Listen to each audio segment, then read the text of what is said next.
Hello दोस्तों, मैं Surendra Sharma, physical teacher, government senior secondary school Nagrashri. मैंने कल आपको बताया था कि यूट्यूब चैनल के माध्यम से आपकी क्लासें लगाई जाएगी। आज मैं आपको अक्षांश और देशांतर के बारे में बताऊंगा। सबसे पहले तो बात आती है अपने अक्षांश और देशांतर किसे कहते हैं। पृथ्वी पर या धरातल पर जो अक्षांश रेखाएं हैं, अक्षांश रेखाएं पश्चिम से पूर्व की तरफ जो काल्पनिक रेखाएं खींची जाती है, उन रेखाओं को अक्षांश रेखा कहा जाता है। और देशांतर रेखाएं धरातल पर या पृथ्वी पर जो उत्तर से दक्षिण की तरफ काल्पनिक रेखाएं खींची जाती है, उनको देशांतर रेखाएं कहा जाता है। देशांतर रेखाएं धरातल के बीचों बीच 0 डिग्री की जो रेखा गुजरती है, उस रेखा का नाम भूमध्य रेखा है। भूमध्य रेखा धरातल को 2 भागों में बांटने का काम करती है।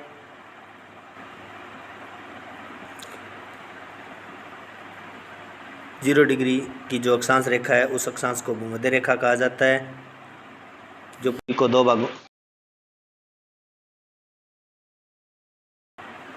उसके बाद जो हम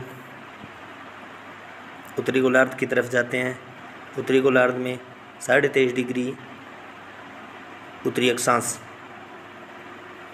23.5 डिग्री उत्तरी अक्षांश को कर्क रेखा के नाम से जाना जाता है। 23.5 डिग्री उत्तरी अक्षांश के बाद जो हम 66.5 डिग्री उत्तरी अक्षांशों की तरफ जाते हैं, तो 66.5 डिग्री उत्तरी अक्षांश को आर्कटिक वर्त के नाम से जाना जाता है।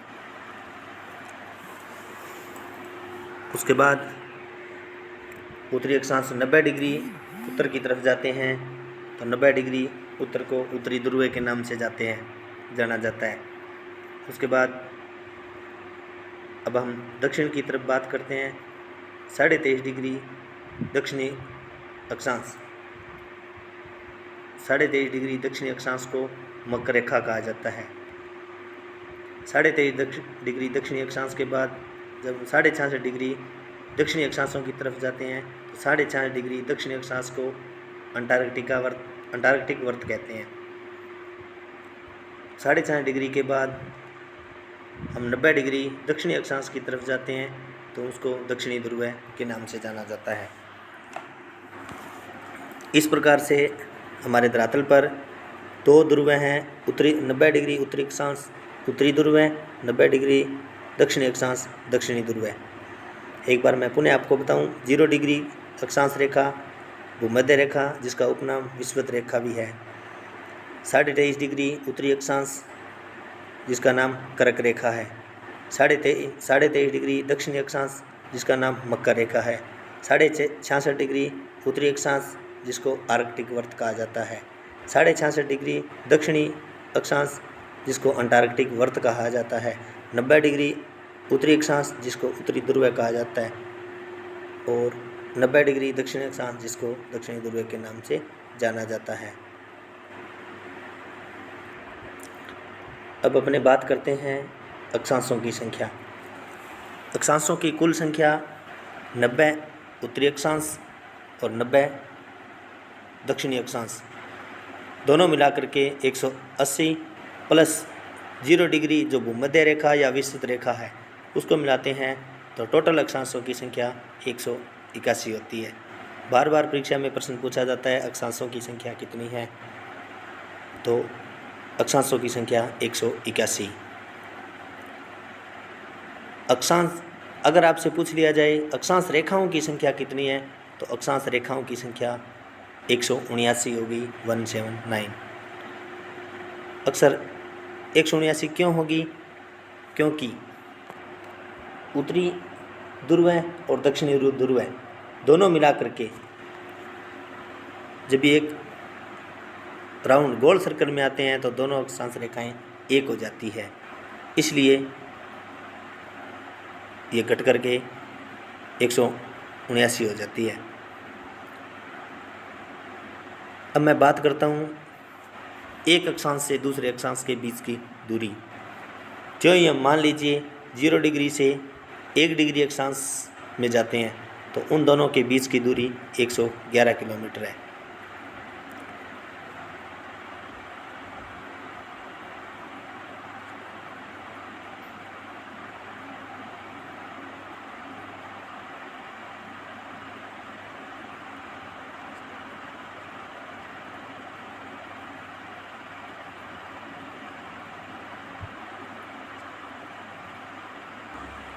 दोस्तों अब अपने बात करते हैं देशांतर रेखाओं की।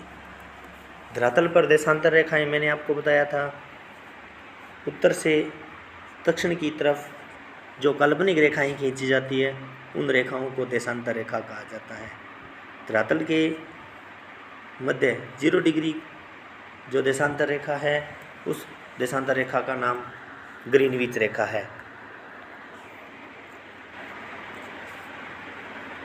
देशांतर रेखाएं 0 डिग्री ग्रीनविच रेखा से जो हम पूर्व की तरफ जाते हैं तो वो पूर्वी देशांतर है और पश्चिम की तरफ जाते हैं तो वो पश्चिमी देशांतर रेखाएं कहलाती है।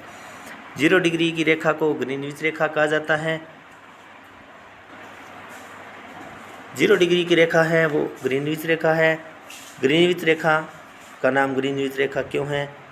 क्योंकि ये ग्रीनविच रेखा इंग्लैंड का एक ग्रीनविच शहर है, उस इंग्लैंड के ग्रीनविच शहर के बीचों बीच गुजरने के कारण इसका नाम ग्रीनविच रेखा पड़ा। देशांतर रेखाओं के बीच की दूरी एक देशांतर से दूसरे देशांतर के बीच में 111.32 किलोमीटर की दूरी है। 111.32 किलोमीटर की। एक अक्षांश से दूसरे अक्षांश के बीच का जो क्षेत्र है उनको कटिबंध के नाम से जाना जाता है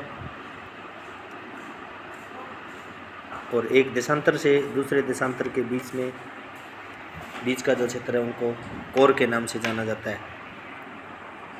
जहाँ मध्य बिंदु 0 डिग्री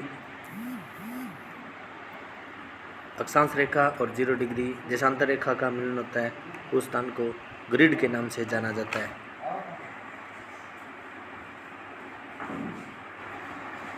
दोस्तों अक्षांश और देशांतर रेखाओं का वीडियो आज यहीं पर समाप्त होता है।